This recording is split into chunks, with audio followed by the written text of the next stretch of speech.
आज मैंने अपने लिए ये ढीला सा कुर्ता निकाल लिया था क्योंकि प्रेगनेंसी में ना ऐसे ढीले ढीले कपड़े अच्छे लगते हैं और एंड टाइम पे तो ऐसा हो जाता है ना कि बस एक दो कपड़े फेवरेट हो जाते हैं क्योंकि उनमें कंफर्टेबल लगता है बिल्कुल भी। और ऐसे कपड़े चाहिए होते हैं जिसमें इचिंग ना हो, एकदम ढीले ढाले से हो।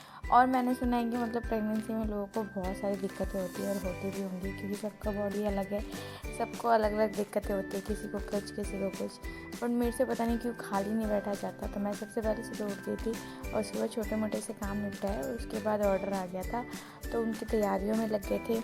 और जब अपने आप को ऐसे बिज़ी रखते हो ना तो आपको पता भी नहीं चलता है कि आपका टाइम कहाँ गया, वरना तो ऐसे पूरा टाइम कभी इधर पेन कभी उधर पेन में निकल जाता है।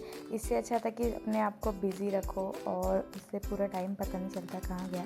तो जो साथ में ऑर्डर आते जाते मैं वो करती जाती, साथ में हम यहाँ पे हंसी मजाक कर रहे थे। उसके बाद ना इसके पीछे एग रोल का ऑर्डर आया था, वो फटाफट से लगाना स्टार्ट कर दिया था। और मैं कुछ प्रिपेयर करूँ कुछ बनाऊँ और मेरी डॉटर ना ऐसा हो नहीं सकता, वो कहती है मम्मी मैं करूँगी, आप हट जाओ हट जाओ मम्मी मैं करूँगी। और जब ये कोई मिक्स करने वाला काम होता है तो कहती है मैं करूँगी। उसको पता नहीं क्यों बहुत मज़ा आता है इसे मिक्स करने में, वो लगी हुई थी अपने इसमें मिक्स करने में।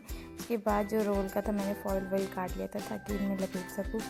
और मैंने बहुतों की प्रेगनेंसी सुनी है जैसे कि उनको बहुत दिक्कतें होती है, जैसे वॉमिट वगैरह और खाना खाने में बहुत दिक्कत। बट अच्छा है कि मेरे साथ ऐसा कुछ भी नहीं होता। हाँ बट मुझे थोड़ी सी एसिडिटी की प्रॉब्लम ज़रूर होती है क्योंकि ये कुछ ऑयली वगैरह खा लो उससे तो थोड़ी जलन हो जाती है।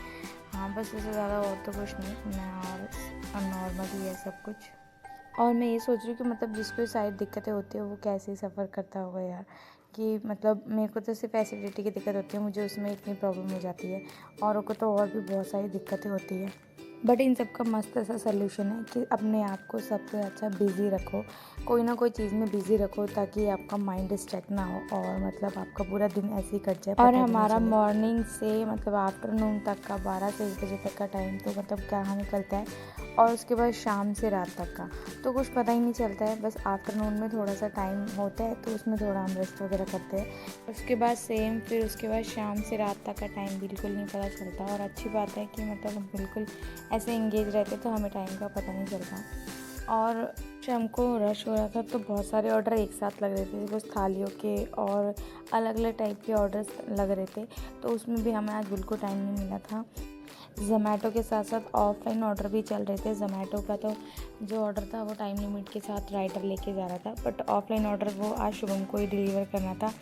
तो जो ऑर्डर थे वो सारे साथ में प्रिपेयर करे, उसके बाद जितने ऑर्डर थे वो सारे शुभम लेके गए थे और ऑनलाइन ऑर्डर ज़ोमैटो वाला भाई लेके गया था। और इसी के साथ ना मतलब आज का पूरा दिन भी ऐसे ही निकल गया था, मस्त पूरा काम करते करते। आज तो मतलब एक इंसिडेंट और हो गया कि मतलब ऑर्डर जाना था और राइडर इतना लेट आया था कि ऑर्डर बिल्कुल ठंडा हो चुका था। और उसके लिए हमें क्या करना पड़ा, फिर ऑर्डर को वापस से एक बार थोड़ा प्री हीट करना पड़ा क्योंकि अब इतना जो ऑर्डर हमने बनाया है और वो इतना ठंडा होके जाए तो कितना ही गंदा लगेगा। तो एक तो राइडर की इतनी गलती है कि वो आते नहीं है टाइम से, ऑर्डर को हम रेडी कर देते हैं फिर क्या था, राइडर को हैंड ओवर करा और दिया, कस्टमर तक पहुंचा ऑर्डर। वो तो अच्छा है कि कस्टमर का कोई फीडबैक नहीं आया, उनको सही लगा था तो उन्होंने रेटिंग भी अच्छी दी थी। बट ये चीज़ अच्छी नहीं लगती यार क्योंकि ऑर्डर अगर लेट जाता है ठंडा हो जाता है वो अच्छा नहीं लगता खाने में फिर।